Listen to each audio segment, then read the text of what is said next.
بسم اللہ الرحمن الرحیم نحمده ونصلی علی رسولہ الکریم اما بعد فاعوذ باللہ السمیع العلیم من الشیطان الرجیم بسم اللہ الرحمن الرحیم قال اللہ تبارک و تعالی فی کتاب الکریم ان اللہ وملائکتہ یصلون علی النبی یا ایہا الذین آمنوا صلوا علیہ وسلموا تسلیما اللہم صلی علی محمد وعلی آل محمد کما صلیت علی ابراہیم وعلی آل ابراہیم انک حمید مجید اللہم بارک علی محمد وعلی آل محمد کما بارکت علی ابراہیم وعلی آل ابراہیم انک حمید مجید رب اشرح لی صدری ویسر لی امری واحلل عقدۃ من لسانی یفقہوا قولی ربنا آتنا من لدنک رحمۃ وہیئ لنا من امرنا رشدا لا الہ الا انت سبحانک انی کنت من الظالمین حسبنا اللہ ونعم الوکیل یا حی یا قیوم برحمتک استغیث لا حول ولا قوة الا باللہ العلی العظیم۔ اسلام میں عورت کا مقام، اس موضوع میں جو اب سے پہلے ہم نے ویڈیو آپ کے سامنے بھیجی تھی وہ متعدد یعنی کئی ساری ویڈیو ہیں جن میں عورت کا فتنہ ہم نے آپ کے سامنے پیش کیا تھا۔ اب کچھ لوگ ہم سے یہ بھی معلوم کر رہے ہیں کہ عورت کا فتنہ یعنی عورت فتنہ ہونے کے ساتھ کیا عورت کو اللہ تبارک و تعالیٰ نے فضیلت بھی دی ہے کچھ؟ تو عزیز دوستو، ہاں، اللہ تبارک و تعالیٰ نے عورتوں کو بڑی فضیلت دی ہیں، اور اس سے بھی بڑھ کر اور کیا فضیلت ہوگی کہ ایک مرد کو جو فضیلت حاصل ہو سکتی ہے اللہ کے راستے میں جہاد کرنے پر، اللہ کے راستے میں نکلنے پر، اللہ کے دین کو دنیا میں غالب کرنے کی کوشش اور محنتیں کرنے پر، وہ فضیلت اس عورت کو گھر کے اندر گھر کی چار دیواری میں رہ کر اللہ تبارک و تعالیٰ نے عطا فرمائی ہے۔ اس کے سوا میں آپ کو اور کیا بتاؤں کہ اس مرد سے پہلے یہ عورت جنت کے اندر داخل کی جائے گی، کیونکہ یہ عورت اپنے شوہروں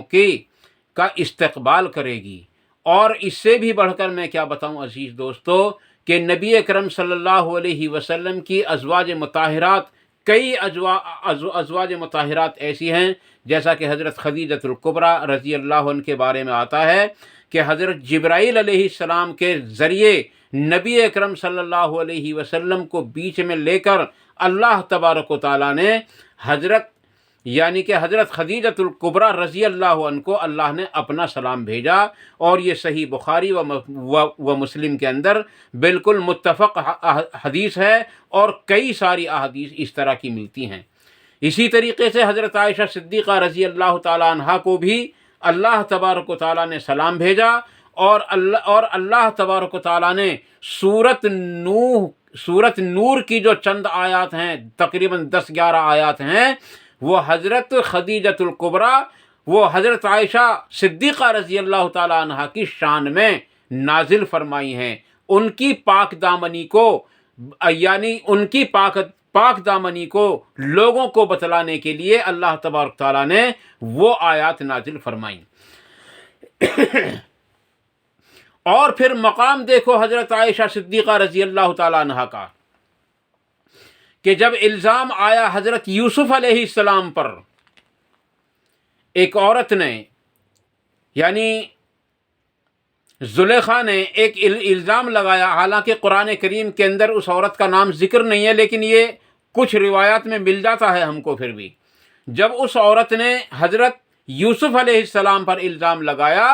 تو اور حضرت یوسف علیہ السلام کو پاک دامنی کے لیے یوسف علیہ السلام سے گواہی کی یعنی گواہ طلب کیے گئے، تو حضرت یوسف علیہ السلام کوئی گواہ پیش اس وقت نہ کر سکے۔ البتہ حضرت یوسف علیہ السلام نے ایک چھوٹے سے بچے کو جو دودھ پینے والا بچہ تھا اس کی طرف اشارہ کر کے فرمایا کہ یہ میری گواہی دے گا۔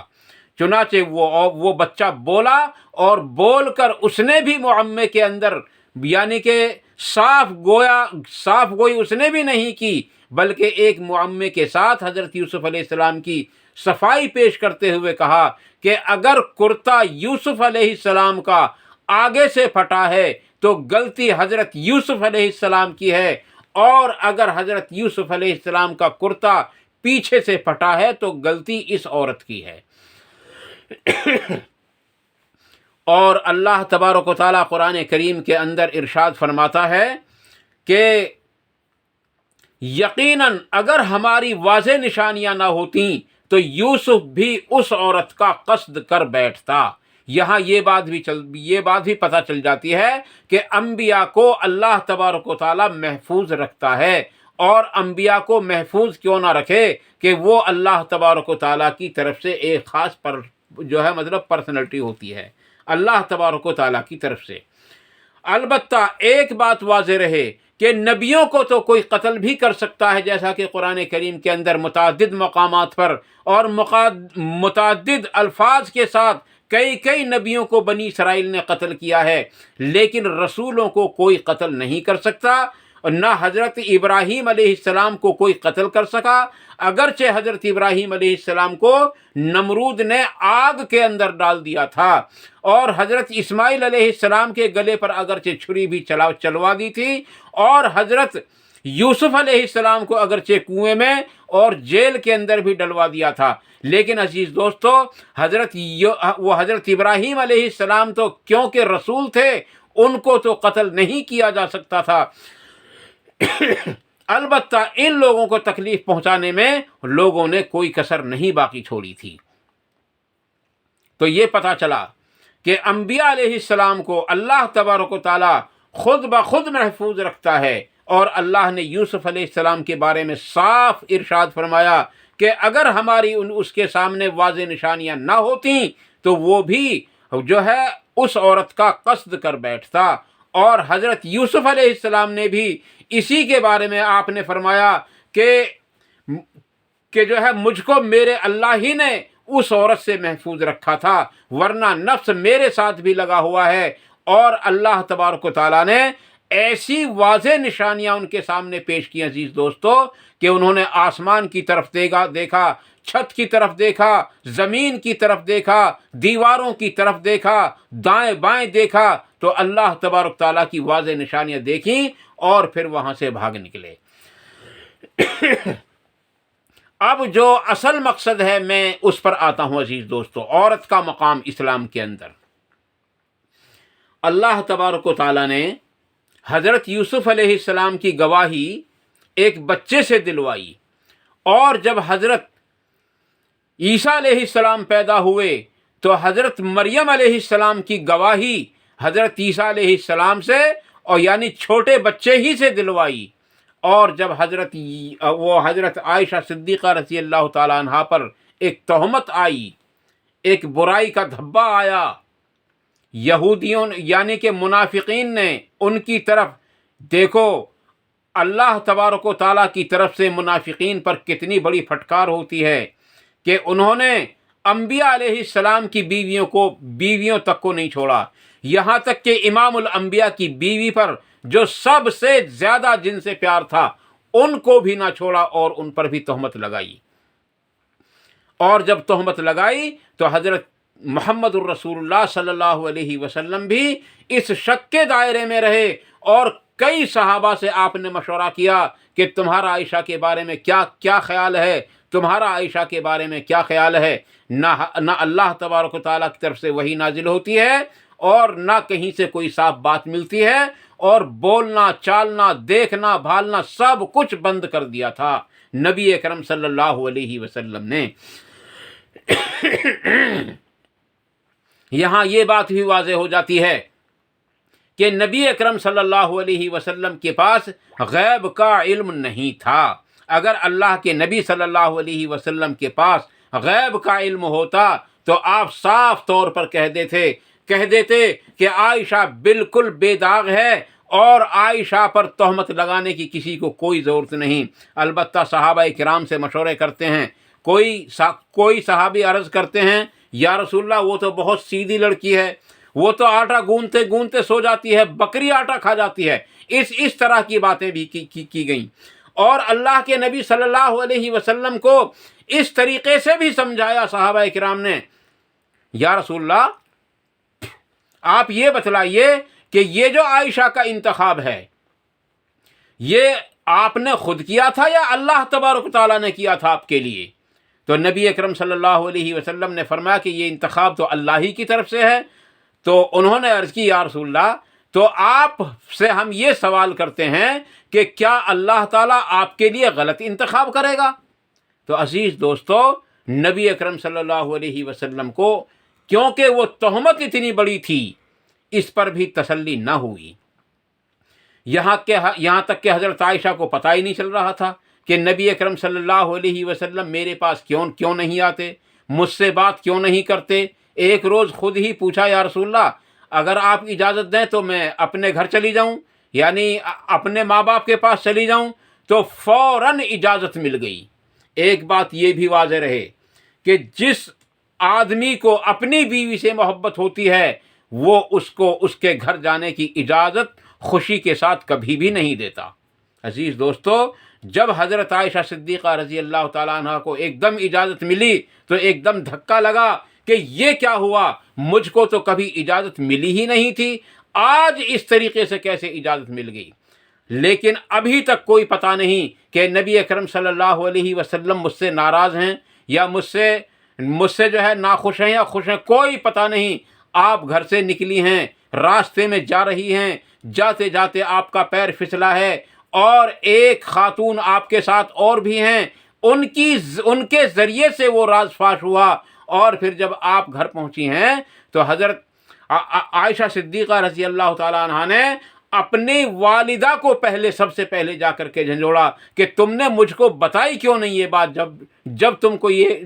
کو ان باتوں کا پتہ تھا تو۔ عزیز دوستو، حضرت عائشہ کو پتہ نہیں ہے نبی اکرم صلی اللہ علیہ وسلم کیوں ناراض ہیں اور کیوں مجھ سے بات نہیں کرتے، عائشہ کو پتہ نہیں، لیکن ہاں آج کل کے جو ہمارے بزرگ ہیں ان کو پتہ چل جاتا ہے کہ کس کے دل میں کیا بات موجود ہے۔ عزیز دوستو، ان چیزوں میں کوئی فائدہ نہیں ہے، یہ عقیدے کی خرابی ہے۔ جب نبی اکرم صلی اللہ علیہ وسلم کو بھی پتہ نہیں کہ عائشہ پاک دامن ہے اور حضرت عائشہ کو بھی پتہ نہیں کہ نبی اکرم صلی اللہ علیہ وسلم مجھ سے کیوں ناراض ہیں، کیوں بات نہیں کرتے، تو نبی صلی اللہ علیہ وسلم جیسا تو ہے ہی کوئی نہیں۔ اور یہ جو بزرگان دین جو بنے پھر رہے ہیں جن کی طرف ہم اس طرح کی باتوں کو منسوب کرتے ہیں، یہ تو شے ہی کوئی نہیں ہے۔ اس لیے عزیز دوستو، غیب کو تو اللہ تبارک و تعالیٰ نے قرآن کریم کے 21ویں پارے میں سورۃ لقمان کے اندر صاف بتلا دیا کہ یہ 5 باتوں کا علم غیب تو کسی کو ہو ہی نہیں سکتا۔ کل کیا ہوگا، عورت کے پیٹ میں کیا ہے، بارش کب اور کہاں ہوگی، موت کب اور کہاں آئے گی، عزیز دوستو کوئی بھی نہیں بتا سکتا کہ قیامت کب آئے گی۔ یہ 5 چیز تو ایسی ہیں کوئی بتا ہی نہیں سکتا اس کے بارے میں۔ چنانچہ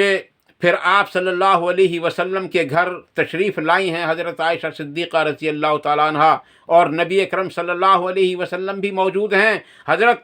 ابوبکر صدیق بھی موجود ہیں، اور حضرت ابوبکر صدیق کی بیوی حضرت عائشہ کی والدہ بھی موجود ہیں، اور نبی اکرم صلی اللہ علیہ وسلم بھی تشریف فرما ہیں، اور حالت ایسی ہے کہ بالکل یوں سمجھو کہ بالکل ایسے سمجھو کہ بالکل آخری وقت ہے۔ چنانچہ آپ صلی اللہ علیہ وسلم وہاں پہنچے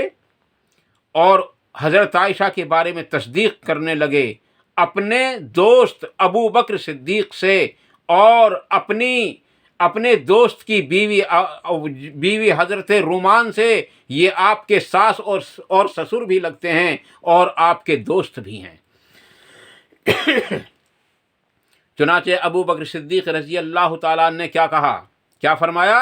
کہ یا رسول اللہ صلی اللہ علیہ وسلم، یہ کام تو ہم زمانہ جاہلیت میں بھی نہیں کرتے تھے، یعنی اپنی صفائی پھر بھی پیش نہیں کر رہے کہ ہم ایسے ہیں، ہماری بیوی ایسی ہے، ہمارے بچے ایسے ہیں، ہماری اولاد ایسی ہے، نہیں، بلکہ صرف اپنی صفائی کے لیے اتنا فرمایا کہ اس طرح کے کام تو ہم نے زمانہ جاہلیت میں بھی نہیں کیے تھے، اب یہ کیسے سرزد ہو سکتے ہیں؟